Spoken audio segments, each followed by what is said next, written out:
The Kenya Medical Association moved to the High Court to challenge the appointment of the Caretaker Board at the NHIF on the 19th of May this year.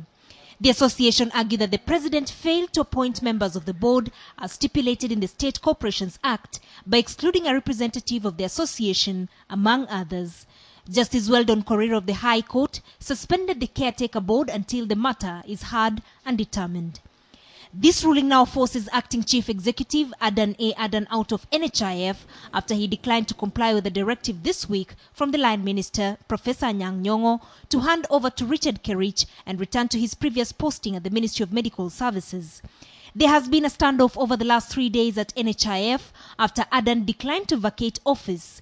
Kerich, who was suspended in May along with the board, reported back to work on Tuesday after Professor Nyong'o reinstated him. But even the return of Kerich is mired in controversy. The Ethics and Anti-Corruption Commission has termed his return premature. It does interfere in one way or the other. It is very important for us to allow investigations to be concluded.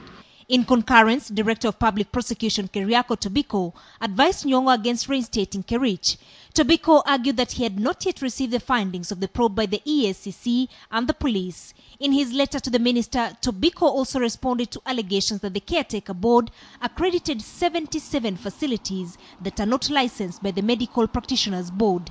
Board Chief Executive Daniel Yumbia says he raised concerns with the minister after discovering that 77 facilities that were published by the Caretaker Board in May were not in his database of licensed facilities. I have not received a letter from NHIF telling me to confirm this list of 1, 2, 3, 4. No way. I have not. They have not asked me to give them even certified copies because people give even documents that are not correct. Earlier, NHIF's general manager, however, blamed the medical board for complacency. If the board is aware that there are facilities that are not registered, it is their duty to ensure they don't exist.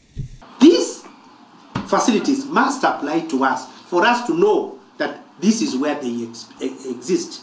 The blame game, suspicion, backstabbing and high-level fighting continues as the would-be beneficiaries of the scheme continue to suffer and probably die for lack of affordable medical care. Anso Mwendia, KTN Prime.